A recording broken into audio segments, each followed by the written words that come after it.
கிறிஸ்துக்குள் அன்பானவர்களே, இந்த பாண்டேஜ் பிரேக்கர் கட்டுகளையும் நுகங்களையும் உடைக்கும் ஜெபங்களில் நாம் கலந்து கொண்டிருக்கிறோம். ஒவ்வொரு மாதமும் 2ஆம் வாரம் இல்லை 3ஆம் வாரம் ஏதாவது ஒரு வாரத்தில் இது நடந்து கொண்டிருக்கிறது.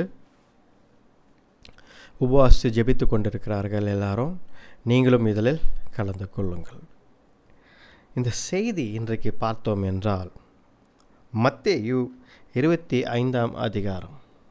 மத்தேயு 25ஆம் அதிகாரம் இந்த 31ஆம் வசனத்திலிருந்து நாம் பார்த்தோம் என்றால் ஆடுகளையும் செம்மறி ஆடுகளையும் ஆண்டவர் பிரிக்கிறார். God separates the sheep from the goats. எல்லாரும் வந்து நிற்கிறார்கள். கடைசி நாட்களின் காரியங்களை ஆண்டவர் பேசிக்கொண்டிருக்கிறார். Last days when God comes and judges us. ஆண்டவர் நியாயம் தீர்க்கும் பொழுது, நம்மை வந்து நியாயம் தீர்க்கும் பொழுது இந்த காரியத்தை ஆண்டவர் செய்வேன் என்று சொல்கிறார். ஆண்டவர் இயேசு கிறிஸ்து ஆண்டவர் ஒரு நாள் வரப்போகிறார். அந்த விசுவாசம், அந்த நம்பிக்கையும் இன்றைக்கும் எல்லாருக்கும் நமக்கு இருக்கிறது. இப்போல்லாம் பார்த்தீங்க அப்படின்னா கடைசி நாட்கள் என்று ஆணித்தரமாக தெரிகிறது. நான் நிறைய பேர்கிட்ட இதாக சொல்லின்னு இருக்கேன், நிறைய பேர் பார்க்குறவங்களாம் சொல்கிறேன். இப்போ இருக்கிற சிச்சுவேஷன் பார்த்தோம் அப்படின்னா ரொம்ப வந்து கிரிட்டிக்கலாக போயின்னு இருக்குது. அதாவது அந்த சயின்ஸ், ஆண்டவர் கொடுத்த சயின்ஸ், ஆண்டவர் கொடுத்த அடையாளங்கள் எல்லாம் சரியாக அப்படியே நடந்து கொண்டு இருக்கிறது. 1 வருஷம் 2 வருஷம் முந்தையெல்லாம் வந்து 10 வருஷம், இன்னும் 5 வருஷம் ஆகும் அப்படின்னு யோசிப்போம். ஆனால் இப்போல்லாம் அப்படி இல்லை. நாட்கள், மாதங்கள் என்று பார்க்க வேண்டிய சூழ்நிலை இருக்கிறது. ஏனென்றால் ஆண்டவர் வெகு சீக்கிரமாக வரப்போகிறார். எனக்குள்ளே அது ஒரு பயங்கரமான நம்பிக்கை இருக்கிறது. ஏனென்றால் இப்போ இருக்கிற உலகத்தின் கட்டமைப்பு பார்த்தால், தலைவர்களை பார்த்தால் நிச்சயமாக ஆண்டவர் வெகு சீக்கிரமாக வந்து விடுவார் என்று தோன்றுகிறது. So God is coming. No change in that. ஆண்டவர் வரப்போகிறார். ஆண்டவர் நிச்சயமாக ஒரு நாள் பரலோகத்திலிருந்து இறங்கி வரப்போகிறார். இந்த செய்தி என்ன அப்படின்னா 31ஆம் வசனத்தில் பார்த்தோன்னா, இங்கிலீஷில் உங்களுக்கு படிக்கிறேன். When the Son of Man comes in his glory and all the angels with him, he will sit on his throne in heavenly glory. அப்போ ஆண்டவர் மறுபடியும், இந்த மனுஷகுமாரன் மறுபடியும் வரும்பொழுது ஆண்டவர் சொல்கிறார், அவர் தூதர்களோடு வந்து வரும்பொழுது அவர் சிங்காசனத்தில் அமர்ந்து ஒரு காரியத்தை செய்ய போகிறார். அப்போது இங்கே தெளிவாக இருக்கிறது, எல்லா தேசங்களும், எல்லா நாடுகளும், all Nations will be gathered before him. எல்லா நாடுகள், தேசங்கள் எல்லாம் அவருக்கு முன்பதாக வந்து நிற்கும். And he will separate the people one from another as a shepherd separates the sheep from the goats. அப்போ இங்கே அழகாக என்ன போட்டிருக்கு, ஆண்டவர் என்ன சொல்கிறார்னா, வலதுபுறமாய் இடதுபுறமாய் பிரிக்கிறார். அந்த நேரத்தில் எல்லா மக்களும், எல்லா தேசத்தின் மக்களும் ஆண்டவர் முன்பதாக வந்து நிற்பார்கள். ஆண்டவர் அவர்களை பிரிப்பார். எதன் அடிப்படையில் என்றால், ஆண்டவர் இங்கே எப்படி எழுதியிருக்கிறாருன்னா, ஷீப், ஆடுகளை, செம்மறி ஆடுகளிலிருந்து பிரிக்கிறார். ஷீப்பை கோட்டுன்னு பிரிக்கிறார். அப்போ பாருங்கள், இது ஒரு உவமை. ஆனால் இதிலேருந்து ஒரு விஷயத்தை ஆண்டவர் சொல்கிறார். யார் இந்த ஷீப், யார் இந்த கோட், யார் இந்த ஷீப்பு, யார் இந்த கோட் என்று ஆண்டவர் இந்த இடத்துல பிரித்து காட்டுகிறார். அப்போ இந்த இடத்துல அவர் என்ன சொல்கிறார் பாருங்க. தென் the king will say to those on the right, come you who are blessed by the Father, take your inheritance, the kingdom prepared for you since the creation of the world. என்றார். ஆண்டவர் வாங்க என்று கூப்பிட்றாரு. செம்மறி ஆடுகளை பார்த்து, அதாவது ஷீப்பை பார்த்து கூப்பிட்றாரு வாங்கன்னு சொல்லி. இவர்களை ஏன் வாங்கன்றாரன்னா, நீங்கள் வந்து சுதந்திரத்து கொள்ளுங்கள். உலக தோற்றத்துக்கு முன்பதாகவே, from the creation of the world, இந்த உலக தோற்றத்துக்கு முன்பதாகவே ஒரு இடத்தை, ஒரு ஸ்தலத்தை ஆயத்தப்படுத்தி கொண்டு இருந்த இடத்தை உங்களுக்கு சுதந்திரத்து கொள்ளுங்கள். நீங்கள் inherit the kingdom prepared for you என்றார். நீங்கள் ஆசீர்வதிக்கப்பட்டவர்கள் என்று. அப்போ பாருங்கள், இந்த இடத்துல மற்றொரு கூட்டத்தை ஆண்டவர் என்ன பண்ணுகிறார்? அவர்களை நரகத்திற்கு தள்ளுகிறார். பிசாசுக்கும் ரைட்டா, பிசாசுக்கும் கர்த்தருக்கு கீழ்ப்படியாத தேவதூதர்களுக்கும் செய்யப்பட்ட நரகம், எட்டர்னல் ஃபயர், நித்தியமாக எரிந்து கொண்டிருக்கும் அக்னியில் தூக்கி போடுங்கள் என்று ஆண்டவர் 41ஆம் வசனம். Then he said to those on the left, depart from me, you who are cursed, into the eternal fire prepared for the devil and his angels. பிசாசுகளும் பிசாசை நம்பி இருந்த தூதர்கள், பிசாசின் ஆவிகள் எல்லாரையும் அந்த அக்னி எரிகிற அக்னியில் போடுகிறார். அதே அக்னியில் இவர்களையும் போடுகிறார். அப்போது ஆண்டவர் வேறுபடுத்தி காட்டுகிறார். ஒருத்தரை ஆண்டவர் ஆசீர்வதிக்கப்பட்டவர்கள் ஆண்டவர் ராஜ்யத்துக்கு கொடுக்கிறார், அந்த ராஜ்யத்தின் காரியங்களை கொடுக்கிறார், உண்மையாலே கட்டப்பட்ட ஒரு காரியத்தை கொடுக்கிறார். இப்போ நிறைய பேர் என்ன யோசிக்கிறோம் அப்படின்னா, ஒரு ராஜ்யத்தை ஆண்டவர் கொடுக்கிறேன்னு சொல்கிறாரு, அது ஆவிக்குரிய ராஜ்யம், ஆவிக்குரிய உண்மையாலே ஒரு ராஜ்யம் கிடையாது, அது ஒரு ஆவிக்குரிய ராஜ்யம், அங்கே பில்டிங்கெல்லாம் கிடையாது, கட்டப்பட்டது கிடையாது, அது ஒரு ஆவிக்குரிய ராஜ்யம், ஆவிக்குரிய கண்களால் மட்டும்தான் அதை பார்க்க, இப்படியெல்லாம் நிறைய பேர் நினைக்கிறோம். ஆனால் ஆண்டவர் அப்படி அந்த வசனங்களில் அவர் அதில் ஒரு ட்விஸ்ட் வச்சுலாம் எழுதலை.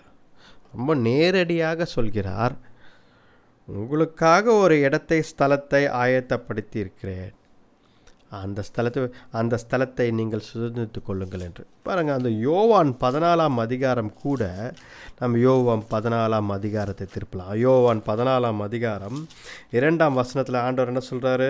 2ஆம் வசனத்தில், in my fathers house are many rooms, if it where not so I would not have told you, I am going there to prepare a place for you. பாருங்கள், ஆண்டவர் என் பிதாவின் வீட்டில் பல ஸ்தலங்கள் உண்டு,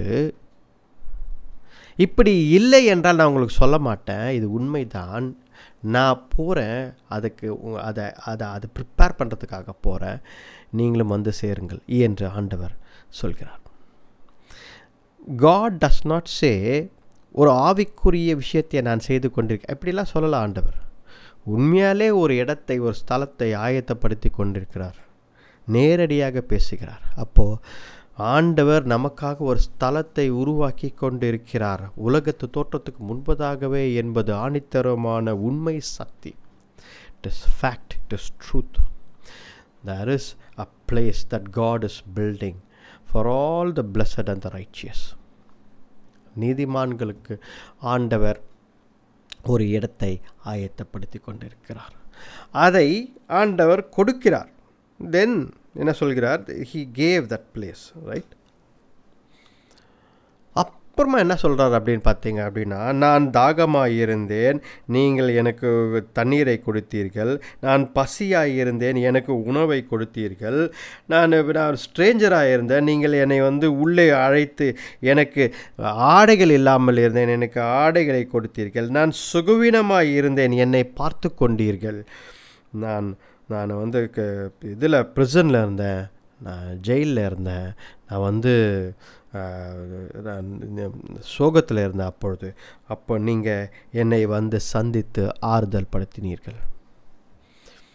பாருங்கள், அப்பொழுது அங்கே இருந்தவர்கள் ரொம்ப ஆச்சரியமாய் அங்கே இருந்தவர்கள் கேட்டார்களாம். தென் த ரைச்சியஸ், நீதிமான்கள் அங்கே இருந்தவர்கள், ஆண்டவரே இதெல்லாம் நாங்கள் எப்பொழுது செய்தோம், உங்களுக்கு நாங்கள் இதை செய்யவில்லையே என்கிறார்கள்.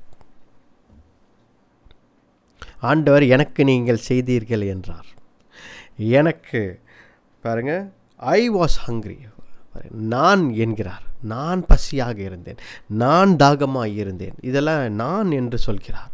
அப்போ இவர்கள் கேட்கிறார்கள், யார் ஆண்டவரே, நீங்கள் எப்போ, நாங்கள் உங்களுக்கு அப்படி நீங்கள் அந்த சூழ்நிலை இல்லையே, நாங்கள் எப்பொழுது இதெல்லாம் செய்தோம் என்று. அப்போ ஆண்டவர் சொல்வது இதுதான், யார் எளிமையாய் இருக்கிறார்களோ அந்த எளிமையான மக்களை நீங்கள் பார்த்து கொண்டதால் என்னை பார்த்து கொண்டது போல அப்படின்னு சொல்லி 40ஆம் வசனம் பாருங்கள். I tell you the truth, whatever you did for the one of the least of these brothers of mine, you did for me என்றார்.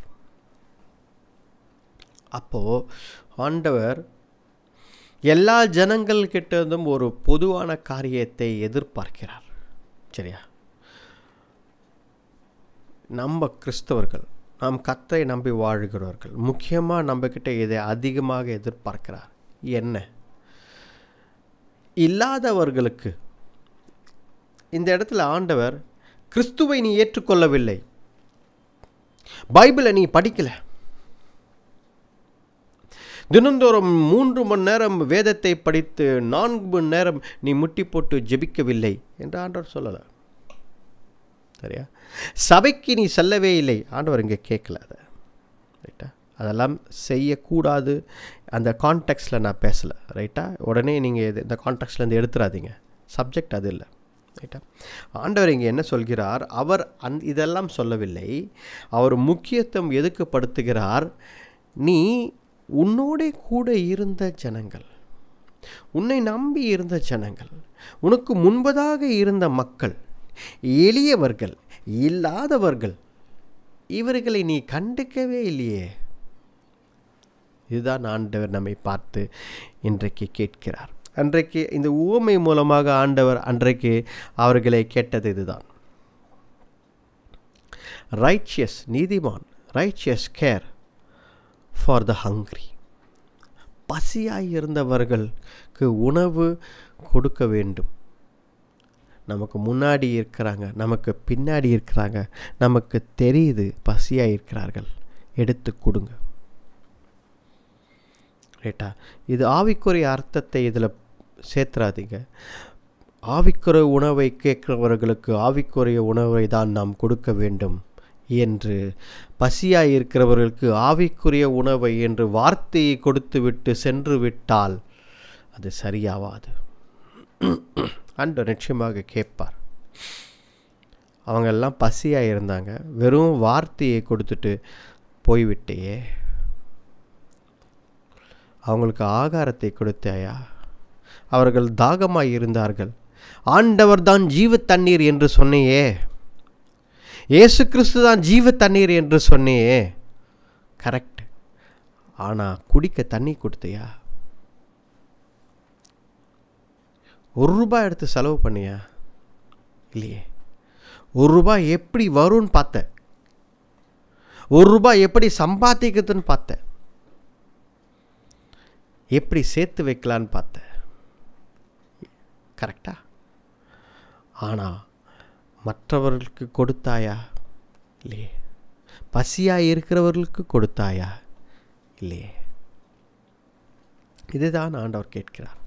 The righteous care for the hungry. The righteous care for the thirsty. The righteous care for strangers. The righteous care for the sick.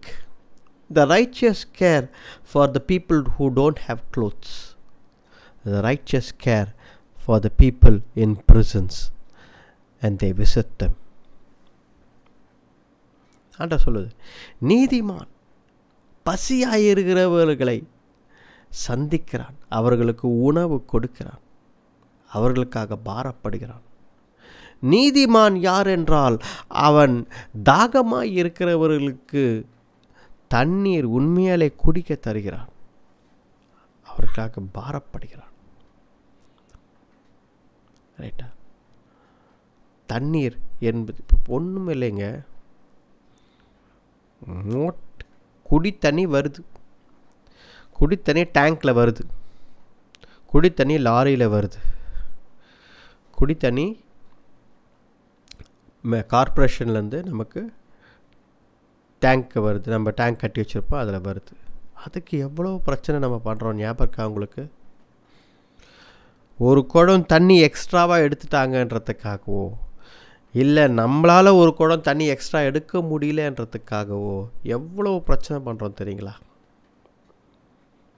ஒருத்தர் என்கிட்ட சொன்னார், பாருங்க, எதிர் வீடு கிறிஸ்தவர்கள் தான், ரொம்ப நல்லவங்க. ஆனால் கார்ப்பரேஷன் தண்ணியில் அவங்க மோட்டர் போட்டு வச்சுருக்குறாங்க. கார்ப்பரேஷன் தண்ணி வரும்போது மோட்டர் போட்டு எல்லாத்தையும் உறிஞ்சி எடுத்துட்றாங்க. அப்படி இது தவறு தானே அப்படின்னு என்கிட்ட கேட்டார். ஆமாம் பிரதர், தவறு தான். மற்றவர்களுக்கு போக வேண்டிய தண்ணீருக்கு நீ மோட்டர் போட்டு எடுத்து உன் டேங்கை ஃபுல் பண்ணிடுற. மற்றவங்களுக்கு தண்ணீர் வந்தான்னா வரா கேட்டியண்ணா, ஃபஸ்ட்டு நம்ம மோட்டர் போட்டு எடுத்துலாம். தவறான ஒரு செயல். கரெக்டாக இல்லையா? தவறான செயல். கர்த்தர் உங்களோட பேசுவார், ரைட்டா? என்னுடைய இது என்ன அப்படின்னா, நீங்கள் என்ன யோசிக்கிறீங்க? நான் நல்லா இருந்தால் தானே மற்றவர்களுக்கு கொடுக்க முடியும். எங்கள் வீட்டில் அடுப்பெரிஞ்சால் தானே அப்படின்னு யோசிக்கிறோம். ஆண்டவர் அப்படி பார்க்கவில்லை, ரைட்? ஆண்டவர் உங்களுக்கு கொடுப்பார். தண்ணீரே இல்லை என்றால் கூட ஆண்டவர் உங்களுக்கு தண்ணீரை வரவழைப்பார். வனாந்தரத்தில் தண்ணீரே இல்லை, வனாந்தரத்தில் தண்ணீரே இல்லை, எங்கேயுமே இல்லை. ஆண்டவர் கற்பாறையிலிருந்து மோசே கிட்ட சொல்லி தண்ணீரை வரவழைத்தார். 2 வாட்டி அதை செய்தார். அந்த இடத்தில் இன்னும் கூட அந்த இடத்தில் செழிப்பாக இருக்கிறது. அந்த இடத்தில் யாக்கோபு கிணறை வெட்டினான், தண்ணீரே இல்லை. ஊரில் இருக்கிறவங்க எல்லாம் தண்ணீர் கிணறு வெட்டுறாங்க, தண்ணீர் இல்லை. ஆனால் யாக்கோபு வெட்டுறான், தண்ணீர் இருக்குது. யாக்கோபு வெட்ட கிணறு, இது எங்கள் கிணறு பிடிங்கிறாங்க நிறைய பேர். போய் இது எங்கள் கிணறு, நீ இது அங்கே போ. வெட்டின பிறகு தண்ணீர் இருக்குதுன்னு கண்டுபிடிச்ச பிறகு இது எங்கள் கிணறு அப்படின்னு யாக்கோபு அவங்கக்கிட்டலாம் சண்டை போடல. சரிப்பா வச்சுக்கோ அப்படின்னு சொல்லிட்டு, நான் இன்னொரு இடத்துல போய்ட்டு அங்கேயும் தண்ணீர் வரும் அப்படின்னு சொல்லிட்டு இன்னொரு இடத்துல போய் வெட்டுறேன், அங்கேயும் தண்ணீர் இருக்குது. இன்னொரு இடத்துல வெட்டுறேன், அங்கேயும் தண்ணீர் இருக்குது. ஏன் தெரியுங்களா? ஆண்டவர் கொடுக்கிறார். You see God as your provider. கர்த்தர் கொடுப்பார் என்று நாம் பார்த்தால் நிச்சயமாக ஆண்டவர் நமக்கு கொடுப்பார், ரைட்டா? இது தண்ணீருக்கு ஒரு சாதாரண எக்ஸாம்பிள் சொல்கிறேன். இந்த மாதிரி நிறைய எக்ஸாம்பிள்ஸ் இருக்குது, நிறைய எடுத்துக்காட்டுகள் சொல்லலாம் தண்ணீருக்கு, ரைட்டா? தாகமாக இருக்கிறவர்களுக்கு தண்ணீர் கொடுங்கள். நீங்கள் ஒரு எடுத்துக்காட்டாக இருங்கள். நான் சொன்ன மாதிரி தான் அந்த அங்கிள் என்கிட்ட கேட்டார், இவர்களெல்லாம் கிறிஸ்தவர்களா அப்படின்னு கேட்டார். எனக்கு கஷ்டமாக இருந்துச்சு. ரெகுலராக சர்ச்சுக்கு போகிறவங்க, ரெகுலராக பைபிள் படிக்கிறவங்க, ஆனால் இந்த மாதிரி செய்கிறார்களே அப்படின்னு கேட்டார். என்ன சொல்வது என்று தெரியவில்லை. தவறு தான் அங்கிள், பரவாயில்ல விடுங்க, மன்னிச்சு விடுங்க, அவங்களுக்காக ஜெபிங்கன்னு சொல்லிட்டு வந்துட்டேன். ஆண்டவர் கடைசி நாட்களில் கேட்பார், தண்ணீர் கொடுத்தேயான்னு கேட்பார். தாகமாக இருந்தாங்களே, நீ மட்டும் தண்ணீர் வேணும்னு நீ தண்ணீர் கொடுத்தியான்னு கேட்பார்.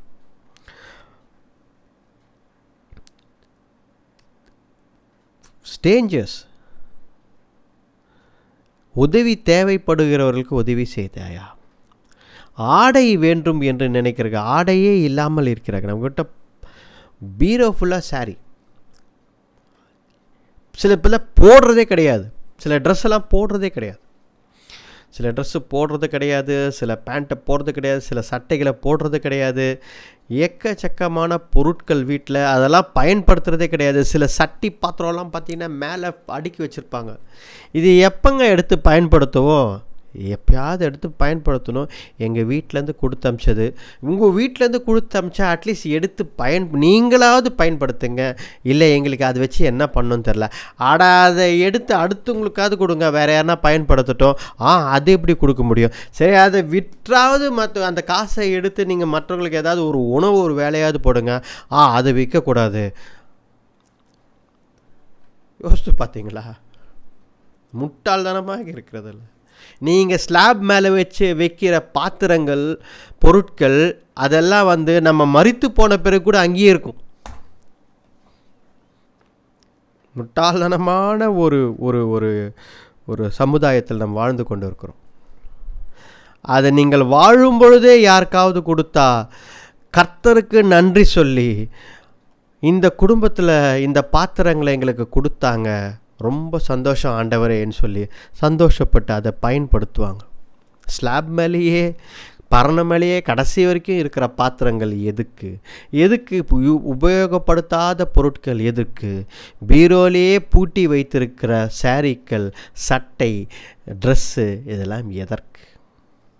யோசித்து பார்த்தீங்களா? அதெல்லாம் மனிதர்களுக்கு, மற்றவர்களுக்கு, இல்லாதவர்களுக்கு கொடுத்தீர்கள் என்றால் அதை எடுத்து பயன்படுத்துவார்கள். நான் அதுதான் எங்கள் வீட்டில் கூட சொல்வேன்.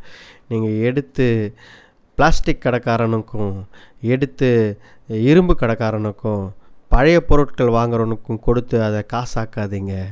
எந்த பொருள் இருந்தாலும் வேறு யாருக்குன்னா தாங்க. உங்களுக்கு யூஸ் ஆகலை அப்படின்னா மற்றவர்களுக்கு யாருக்காவது யூஸ் ஆகும், அவர்களுக்கு ஃப்ரீயாக கொடுங்க. உங்களுக்கு பயன்படலைன்றதாவது எடுத்து கொடுங்க. வேத சத்தியம் அப்படி சொல்லவில்லை. கர்த்தர் என்ன சொல்கிறார் தெரியுங்களா? மத்தேயு 5ஆம் அதிகாரத்தில்,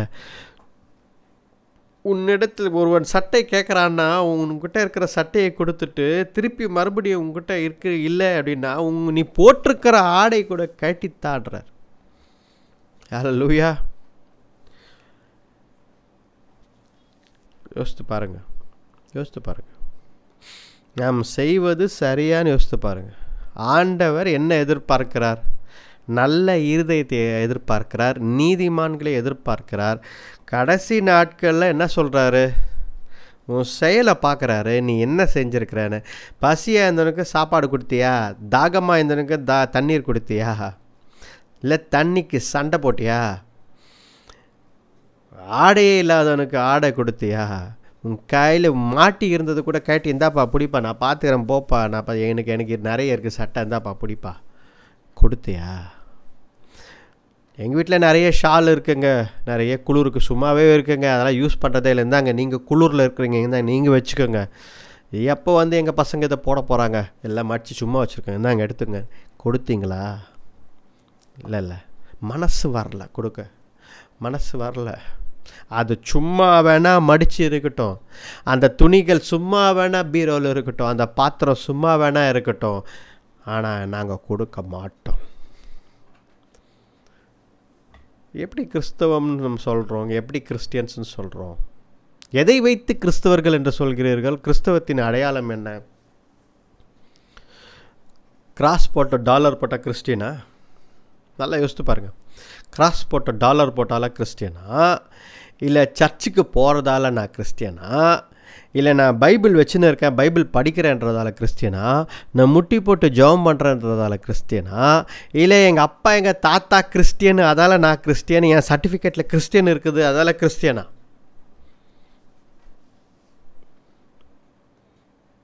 கரெக்டாக இல்லையா? அப்போ யோசித்து பாருங்கள். ஆண்டவர் சொல்வது இதுதான், நீதிமான் இவர்களுக்கு எல்லாருக்கும் கவலைப்படுறான்.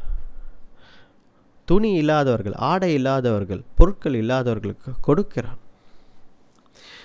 சிக்காக இருக்கிறவங்க, பலவீனமாக இருக்கிறார்கள், அவர்களை போய் சந்தித்து ஆறுதல் சொல்கிறான். நீங்கள் கை வச்சு சுகமளிக்கணுன்ற கூட பரவாயில்ல. நீங்கள் ஒரு வேளை உங்களுக்கு விசுவாசம் பத்தலை, போய் ஒருத்தர் பலவீனமாக இருக்கிறார்கள், அவர்களுக்கு மேலே கை வைத்து இயேசுவின் நாமத்தினால் சுகவீனத்தை கண்டித்து நீங்கள் விரட்டலை, ரைட், பரவாயில்ல. அந்தளவுக்கு விசுவாசம் இல்லைன்னா கூட அட்லீஸ்ட் அவர்களை சந்தித்து ஆறுதல் படுத்தினீர்களா? அதுதான் ஆண்டவர் கேட்குறார். சுகவீனமாய் இருந்தார்கள்.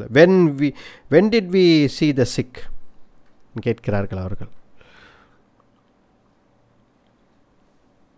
சுகவீனமாய் இருந்தவர்களை எப்பொழுது நாம் போய் பார்த்தோம்? இல்லை சுகவீனமாக இருக்கிறவர்களை நாம் அலட்சியப்படுத்தி, ஐயா இவங்கெல்லாம் ஒரே சிக்கு, ஒரே பிரச்சனை, ஒரே தலைவலி என்று சொல்கிறோமா? இதெல்லாம் கர்த்தர் நமக்கு கொடுத்த ஊழியங்கள். கர்த்தர் நமக்கு நிறைய ஊழியங்களை நமக்கு எதிராக கொடுத்திருக்கிறார்.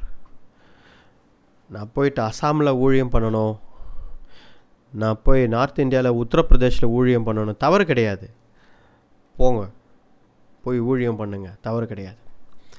இன்னொரு இடம் நமக்கு முன்பதாகவே இருக்கிறது, ஊழியம் செய்வதற்கு நமக்கு முன்பதாகவே இருக்கிறது. சுகவீனமாக இருக்கிறார்கள், அவர்களுக்காக போய் ஆறுதல் படுத்துங்கள், ஜெபம் பண்ணுங்கள், ஆண்டவர் இயேசு கிறிஸ்து பற்றி சொல்லுங்கள். பலவீனமாக இருக்கிறார்கள், தவறில் விழுகிறார்கள், அவர்களுக்கு போய் நம்பிக்கையை கொடுங்கள். கடன் பிரச்சனை மாட்டிக்கொண்டு தவிக்கிறார்கள், அவர்கள் நம்பிக்கை கொடுங்கள், ஆண்டவர் இயேசு கிறிஸ்துவை பற்றி சொல்லுங்கள். ஊழியம் நமக்கு முன்னாடியே இருக்கு. முடிந்தவரை உதவி செய்யுங்கள் அடுத்தவர்களுக்கு. இதைதான் ஆண்டவர் சொல்லி கொண்டிருக்கிறார். அதே போல் காவலில் இருக்கிற, ஜெயிலில் இருக்கிறவங்க, இந்த மாதிரி பிரிசனில் இருக்கிறவங்க, இவர்களை சந்தியுங்கள். யாராவது வந்து எங்களுக்கு பார்ப்பார்களா, சத்தியத்தை சொல்வார்கள். பிரிசன் ஊழியம் நிறைய நடக்குது. வெள்ளூரில் கூட பார்த்திங்கன்னா நிறைய பிரிசன் ஊழியம் நடக்கிறது. நிறைய பேர் போய் சந்திக்கிறார்கள். ரொம்ப சந்தோஷம். எங்களால் போக முடியல, ஆனால் நிறைய பேர் அந்த ஊழியத்தை செய்து கொண்டு இருக்கிறார்கள். ரொம்ப சந்தோஷம். செய்தி என்ன அப்பனா? இன்றைக்கி நம்ம என்ன செய்தி? கட்டுகளை நுகங்களை உடைக்கும் ஜெபங்களில் கலந்து கொண்டு இருக்கிறோம். ஆண்டவரே, என்னை சுற்றி இருக்கும் கட்டுகளை உடையுங்கள், என்னை சுற்றி இருக்கும் நுகங்களை உடையுங்கள் என்று ஜெபிக்கிறோம். குடும்பத்திற்காக ஜெபிக்கிறோம், உபவாசி ஜெபிக்கிறோம். ஆண்டவர் சொல்வது இதுதான், முதலாவது நீ உன்னை மாற்றிக்கொள் என்கிறார். முதலாவது நீ உன்னை மாற்றிக்கொள். நான் இதெல்லாம் மற்றவங்கள்ட்ட இருந்து எதிர்பார்க்கிறேன். மற்றவர்கள் உலகத்தில் இருக்கிறவர்கள் கிட்ட இதை எதிர்பார்க்கிறேன். இவர்கள் நியாயமாக நடந்து கொள்ள வேண்டும், மனசாட்சி பிரகாரம் நடந்து கொள்ள வேண்டும், நீதியுடன் நடந்து கொள்ள வேண்டும் என்று ஆண்டவர் எதிர்பார்க்கிறார். அப்போ பாருங்கள், நம்மக்கிட்ட எவ்வளவு எதிர்பார்ப்பார். கரெக்டாக இல்லையா? அவர்களையே ஆண்டவர் இப்படி எதிர்பார்க்கிறார் என்றால் ஆண்டவர் நம்மக்கிட்ட இருந்து அதிகமாக எதிர்பார்ப்பார். ஏனென்றால் கர்த்தரை நம்பி வாழும் ஜனங்கள் அவர் கொடுப்பார், அவர் பார்த்து கொள்வார். அல்லேலூயா. இந்த விசுவாசத்தில் நாம் வாழ வேண்டும். கர்த்தர் பார்த்து கொள்வார். நிறைய பேர் பார்த்தீங்க அப்படின்னா ரொம்ப கஞ்சன்னு சொல்லுவாங்க. ரொம்ப கஞ்ச பிஸ்னாரியாக இருக்காங்க ஒரு பக்கம். இன்னொரு பக்கம் என்ன பார்த்தீங்கன்னா ரொம்ப செலவழிக்கிற ஆளுன்னு பார்ப்பாங்க. செலவு செலவு செலவு. ஆனால் இது ரெண்டுத்தில் என்ன அப்படின்னா பார்த்தீங்க அப்படின்னா, கஞ்சமாக இருக்கிற ஆள் தனக்காக வைத்து கொள்கிறார், செலவு பண்ணுறதில்ல. தன்னுடைய குடும்பம் தனக்காக, தன்னுடைய வாழ்க்கைக்காக என்று கஞ்சமாக இருக்கிறவர்கள் இருக்கிறார்கள். அதிகமாக செலவு பண்ணுறவங்க, ரொம்ப கையில் பணமே நிற்காதவர்கள் செலவு பார்த்திங்கன்னா அவர்களுக்காக செய்திருப்பார்கள், அவர்கள் குடும்பத்திற்காக செய்திருப்பார்கள், அவர்கள் சந்தோஷமாக இருப்பதற்காக செய்திருப்பார்கள். இரண்டு பேருக்கும் ஒரு வித்தியாசமும் கிடையாது. தனக்காக செல்ஃபிஷாக நடந்து கொண்டவர்கள் இரண்டு பேரும். ஒருத்தர் செலவே பண்ணுறதில்ல, ஒருத்தர் கஞ்சமாக இருக்கிறாங்க, ஒருத்தர் செலவு பயங்கரமாக பண்ணுறாங்க, பணத்தை செலவுகிறார், ஆனால் அவர்களுக்காக செய்கிறார்கள். இது ரெண்டு பேருக்கு ஒரு வித்தியாசம் கிடையாது. இவர்கள் ரெண்டு பேருமே மற்றவர்களுக்காக எதுவும் செய்ததில்லை. மற்றவர்களுக்காகவும் கஷ்டத்தில் இருக்கிறவர்களுக்காகவும் எளிமையானவர்களுக்காகவும் ஆண்டவர் கேட்குறாரு, எளிமையான மக்களுக்கு நீ செய்தாயா, இல்லாதவர்களுக்கு நீ கொடுத்தாயா, தாகமாக இருந்தவர்கள், பசியாக இருந்தவர்கள், ஆடை இல்லாத இருந்தவர்கள், இவர் கஷ்டத்தில் இருந்தவர்கள், வியாதியாக இருந்தவர்கள், இவர்களுக்கு போய் சந்தித்தாயா என்று ஆண்டவர் இந்த இடத்துல கேட்குறாரு. இந்த வசனங்களை நீங்கள் படித்து பாருங்கள். வேறு எதையும் ஆண்டவர் இந்த இடத்துல கேட்கல. அதை வைத்து தான் இரண்டாக மக்களை பிரிக்கிறார். கடைசி நாட்களில் இது நடைபெறும். ஏன்னா கதை சொல்லலை, கடைசி நாட்களில் ஆண்டவர் வரும்போது இதை தான் செய்ய போகிறார் என்று ஆண்டவர் உவமையாக எடுத்து சொல்லியிருக்கிறார். இதை தான் செய்ய போகிறார். அப்போ பாருங்க, ஆண்டவர் எதிர்பார்ப்பது ரைட்டா. 45ஆம் வசனம் பாருங்க. 45ஆம் வசனம். He will reply, I tell you the truth, whatever you did not do for the least of these did not do for me. நீ நிறைய செஞ்சிருக்கலாம், நிறைய செலவு பண்ணியிருக்கலாம், ஆனால் இந்த ஜனங்களுக்காக, ஏழை ஜனங்களுக்காக, இல்லாதவர்களுக்காக நீ செய்யவில்லை என்றால் நீ எனக்கு செய்யவே இல்லை என்கிறார் ஆண்டவர். இந்த ஜனங்களுக்காக, எளிமையானவர்களுக்கு நீ செய்யவில்லை என்றால் அப்போ நீ எதுவும் செய்யவில்லை, நீ உனக்காக மட்டும்தான் செலவு பண்ணியிருக்க என்றார் ஆண்டவர். அப்போ ஆண்டவர் சொல்வது இதுதான், அவர்களை நான் தண்டிப்பேன் என்கிறார். பட் ஆனால் நீதிமான்களுக்கு நித்திய வாழ்வு உண்டு, கர்த்தரை நம்பி வாழ்பவர்களுக்கு நித்திய வாழ்வு உண்டு என்கிறார். ஹல்லேலூயா. அப்போ இந்த இடத்துல நம்ம ஒரு இந்த வசனங்கள் மூலமாக ஆண்டவருடைய சத்தியத்தை நாம் தெரிந்து கொள்கிறோம். என்ன தெரிந்து கொள்கிறோம்? ஆண்டவர் நாம் பார்ப்பது போல ஆண்டவர் பார்ப்பதில்லை. நாம் பணம், செல்வாக்கு, சொத்து இதெல்லாம் நாம் வேறு ஆங்கிளில் பார்க்குறோம். ஆண்டவர் அதை போல் பார்க்கல. இந்த உலகத்தின் காரியங்களை ஆண்டவர் அப்படி பார்ப்பதில்லை. பரலோக பொக்கிஷத்தை ஆண்டவர் பார்க்கிறார், அதை கொடுக்க விரும்புகிறார். ஹல்லேலூயா. சேர்த்து வைக்கக்கூடாது, வீடு வாங்கக்கூடாது, கார் வாங்கக்கூடாது என்று நான் சொல்லவில்லை. தவறாக புரிந்து கொள்ளாதீர்கள். அதெல்லாம் அவசியம், வாங்கிக் கொள்ளுங்கள். ஆண்டவர் ஆசீர்வாதமாக கொடுப்பதை என்றைக்கும் வாங்கிக் கொள்ளுங்கள். ஆண்டவர் கொடுப்பார், ஆசீர்வாதமாக கொடுப்பார். ஆனால் மற்றவர்களுக்கு செய்யாமல் இருக்கிறீங்க பார்த்தீங்களா, அதை ஆண்டவர் கேள்வி கேட்பார். அதை தான் நான் இப்போ சொல்லி கொண்டிருக்கிறேன். ஹல்லேலூயா. Praise God. எல்லா கண்களையும் மூடி ஜெபிப்போம், ஆண்டவரை நோக்கி பார்ப்போம். ஹல்லேலூயா, ஹல்லேலூயா. ஸ்தோத்திரிக்கிறோம் ஆண்டவரே. ஓ ராபா தா சந்தரா கபா ஓ தீராமா தூரமா ஷிக்காரா பராக்காதாரா தீராமா தோ. ஹல்லேலூயா. ஸ்தோத்திரிக்கிறோம் அப்பா, ஸ்தோத்திரிக்கிறோம் அப்பா. ஓ ஷிபாரா தரமா ரிஹதரோ கபரோ தோ ஷிவுதுரு புரிஹத கபாராதரா. Hallelujah. Praise you God. Lord Jesus, we praise you master. Hallelujah. உம்மை துதிக்கிறோம் ஆண்டவரே, உம்மையே துதிக்கிறோம் கர்த்தாவே. ஆண்டவரே அப்பா, உம்மை துதிக்கிறோம் கர்த்தாவே. நாமத்தை உயர்த்துகிறோம் ஆண்டவரே. let thy name be glorified, let thy name be magnified Lord. வரப்போகிற ஆண்டவரே அப்பா, உம்மை துதிக்கிறோம்.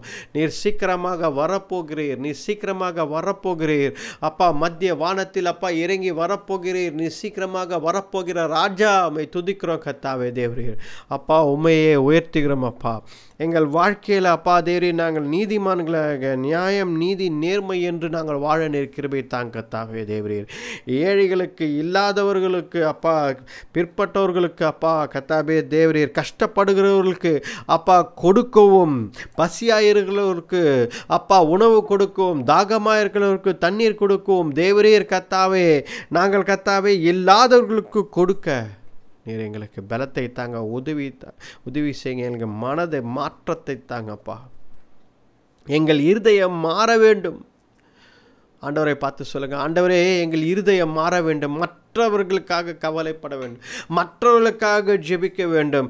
மற்றவர்கள், இல்லாதவர்கள் கஷ்டப்படக்கூடாது ஆண்டவரே.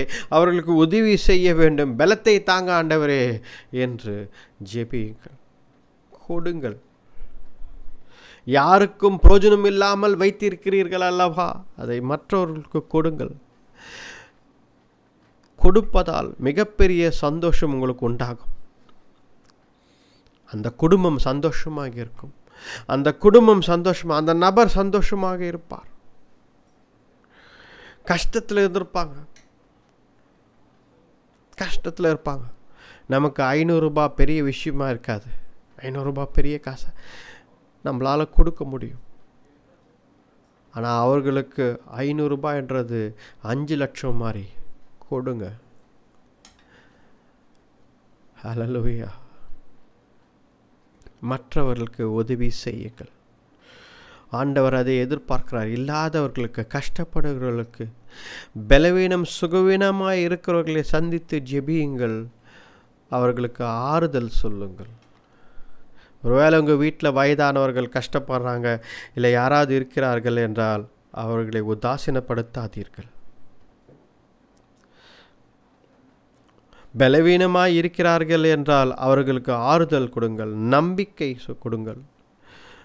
அவர்களை கேலி பண்ணாதீர்கள், அவர்களை திட்டாதீர்கள். கர்த்தர் பார்த்து கொண்டிருக்கிறார். ஹாஸ்பிட்டல்ஸில் அட்மிட் ஆகிருக்கிறவங்களுக்காக ஜெபியுங்கள். பாரப்படுங்கள். அவர்களை ஒரு நிமிஷம் ஜெபத்தில் நினைங்க. ஆண்டவரே இவர்களை காப்பாற்றுங்க என்று நினைங்க. வாழ்க்கை அப்படியே ஓடிக்கொண்டிருக்கிறது. எதை பற்றியே நினைக்க எங்களுக்கு டைம் இல்லை. நாங்கள் ஓடிக்கொண்டே இருக்கிறோம். எங்கள் ஆஃபீஸு வேலை, வீட்டுக்கு வந்தால் சமைக்கணும், வீட்டுக்கு வந்தால் அதை செய்யணும், குழந்தைங்களை பார்த்துக்கணும், ஃபீஸ் கட்டணும், திருப்பி வேலை, போகிறோம் வரோம், வேலை. என்ன செய்ய போகிறீங்க? இப்படியே உங்கள் வாழ்க்கையை கடந்து போகிறீங்களா? இப்படியே உங்கள் வாழ்க்கையை கடந்து கடந்து கடந்து மற்றவர்கள் யாரும் கண்ணில் தெரியாமல் நீங்கள் ஓடிக்கொண்டே இருக்க போகிறீர்களா? ஒரு நாள் வரும், கர்த்தர் வருவார். அப்போ கேட்பார், மகனே மகளே, உனக்கு நல்ல குடும்பத்தை கொடுத்தேன், நல்ல செல்வாக்கு கொடுத்தேன், பணம் ஆசீர்வாதம் எல்லாம் கொடுத்தேன், மற்றவர்களுக்கு நீ என்ன செய்தேன்னு கேட்பார். அப்போ சொல்ல போகிறீங்களா, ஆண்டவரே டெய்லி காலையில் எழுந்தேன் வேலைக்கு போனேன், டெய்லி காலையில் எழுந்தேன் வேலைக்கு போனேன், சாயங்காலம் வந்தேன், நான் வீட்டு வேலையை செஞ்சேன், பிள்ளைங்களை பார்த்துக்கினேன், திருப்பி காலையில் எழுந்தேன் வேலைக்கு போனேன், ஆனால் சண்டே மட்டும் சர்ச்சுக்கு கரெக்டாக போயிட்டேன் ஆண்டவரே.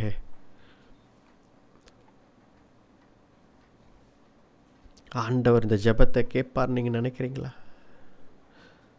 ஆண்டவர் இதை நீங்கள் சொல்வதை சரி, ஆமாம் மகளே, நீ வேலைக்கு போனது தான் ரொம்ப டெய்லி வேலைக்கு போன பற்றியா, யாரை பற்றியும் கவலைப்படாமல் வேலைக்கு போன பற்றியா, எதை பற்றியும் யோசிக்காமல் வேலை வீடுன்னு போயின்னு வந்த பற்றியா, வெரி குட் அப்படின்னு சொல்லுவார் நினைக்கிறீங்களா? நல்லா யோசித்து பாருங்கள். உன்னை சுற்றி இருக்கிறவங்களை பற்றி கவலைப்படாமல், கஷ்டப்படுறவங்கள பற்றி கவலைப்படாமல், எனக்கு என்ன வேணும், என் குடும்பத்துக்கு என்ன வேணும் ஓடிக்கொண்டு இருக்கிறோம் நாம்.